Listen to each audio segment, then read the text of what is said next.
Welcome back, expert listeners, for this deep dive into prompt engineering. Today, we're looking at some advanced techniques that can really level up your AI game. You know the basics already, of course. Instructions, information, examples, and output format. Those four core components are always there. But we want to go a bit deeper today. We're going to be pulling out some insights from the Generative AI Professional Prompt Engineering Guide. And we'll see how even small changes in our approach to prompting can get us some really cool results. Yeah, it's exciting stuff if you think about it. Prompt engineering is all about fine-tuning how human intentions and AI capabilities can work together. And as AI models get more and more sophisticated, well, our ability to craft effective prompts is only going to become more important. So let's jump in with a technique that uses those core components. It's called instruction-based prompting.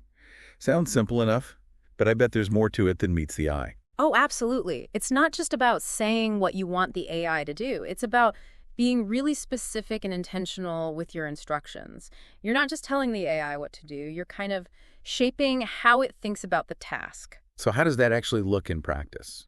Okay, so let's say you're asking the AI to summarize a research article.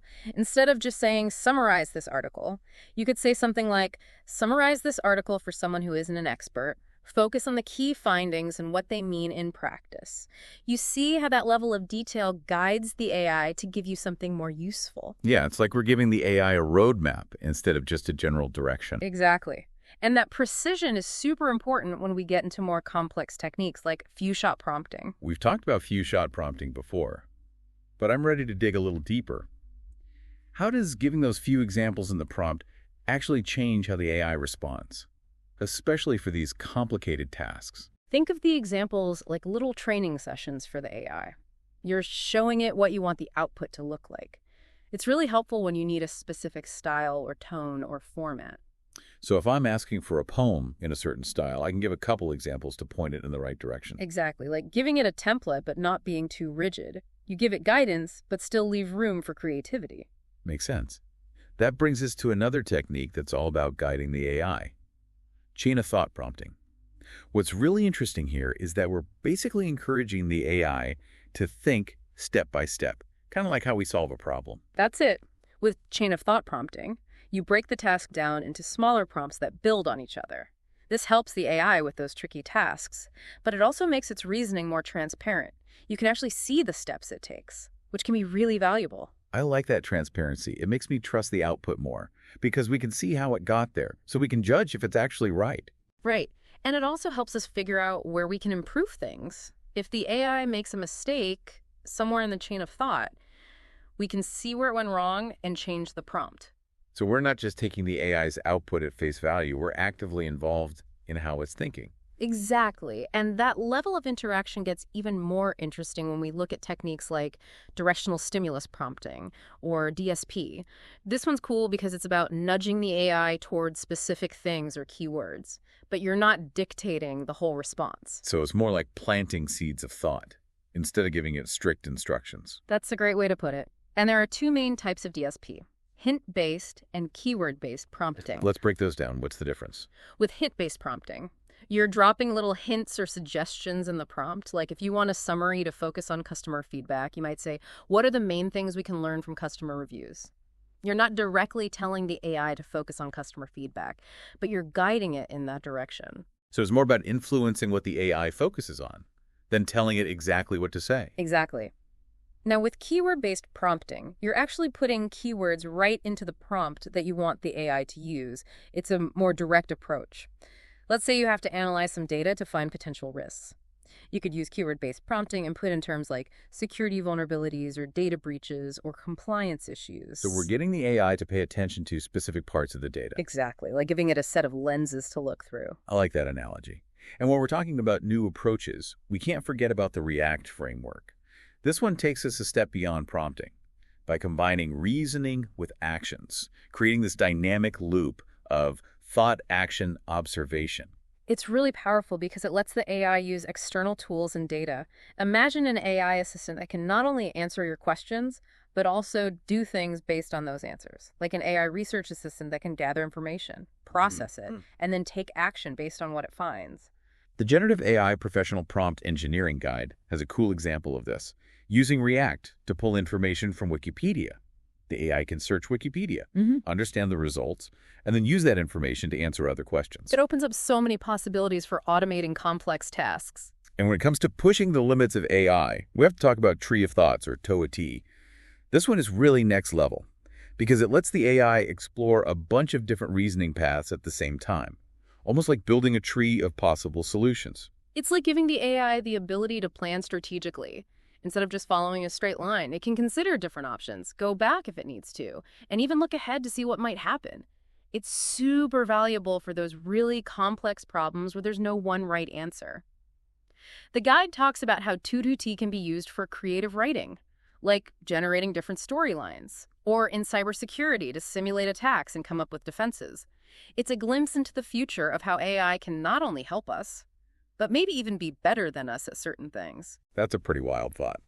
But before we get too carried away, it's important to remember that even with these advanced techniques, we're still dealing with AI that's under development. For sure. We need to be careful about things like bias and unintended consequences. Prompt engineering is powerful, but we have to use it responsibly and ethically. That's a really important point. All right, so with that in mind, let's move on to some examples that show these advanced techniques in action. We'll start with a data analysis prompt that looks at product preferences and seasonal changes. Sounds good to me. Yeah. This example from the guide shows how those core components really come together. The instructions, the information, the output format, they all work together to get those really useful insights from AI. It's a really clear and precise prompt. It specifically says, analyze customer purchase data from the last 2 quarters, focusing on identifying trends in product preference and seasonal variations. No room for confusion there. And it tells the AI exactly where to get the data from. It says, use the provided Excel data sheet, so there's no ambiguity about the data source. It's all laid out for the AI. And the output format is clear too. The prompt asks for a report highlighting the top 5 products with the highest sales growth, along with a brief explanation of the potential reasons for this growth. Exactly. We're giving the AI structure and a goal. That's what effective prompt engineering is all about. For sure. It's about harnessing the power of AI, while still keeping control over where it goes and what it does.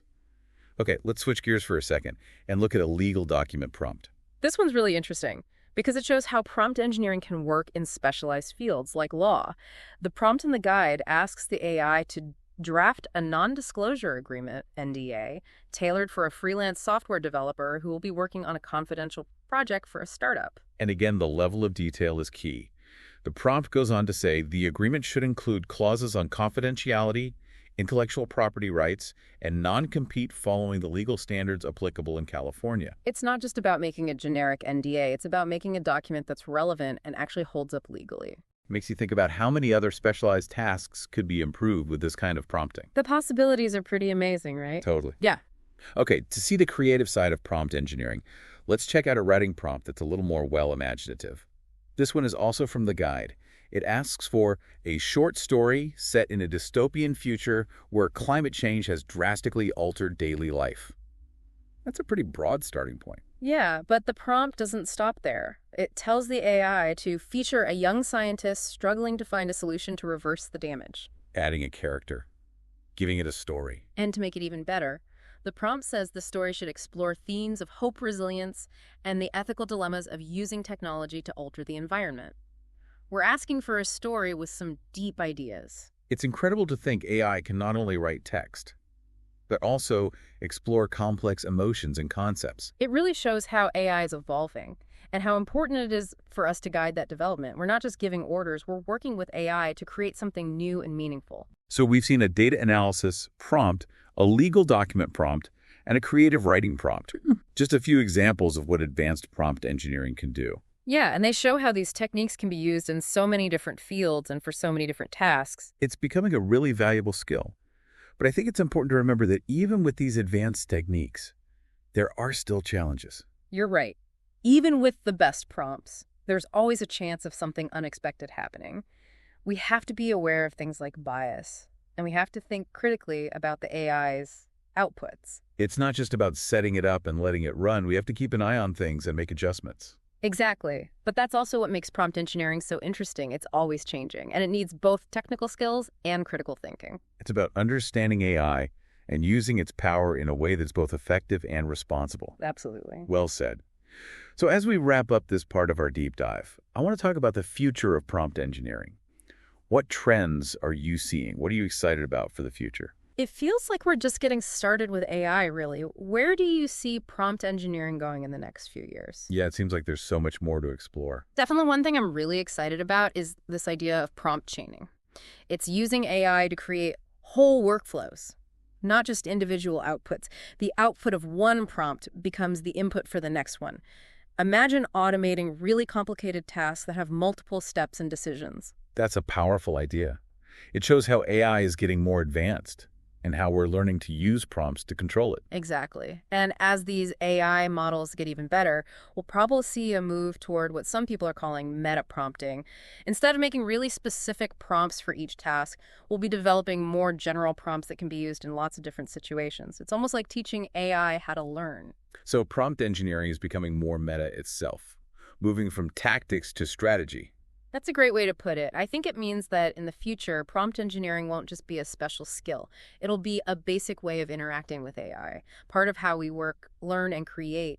So as we wrap up this deep dive, what are some key takeaways for our listeners? What's the one thing you want them to remember about prompt engineering? I think the most important thing to remember is this. Prompt engineering isn't just about telling AI what to do. It's about understanding how AI works, using its power, and shaping its output to get what we want. It's a collaboration that needs both technical skills and creative thinking. And it's a skill set that's becoming more and more important as AI becomes a bigger part of our lives. We're moving from AI being a new thing to AI being a partner. And prompt engineering is the key to unlocking that partnership. Yeah, that's a perfect way to put it. Well, thanks for joining us on this deep dive into the world of advanced prompt engineering. We hope you've learned some valuable things, and you're excited to see what's possible with this incredible technology. And remember, keep experimenting, keep learning, and keep pushing the limits of AI. That's it for this episode. Thanks for listening.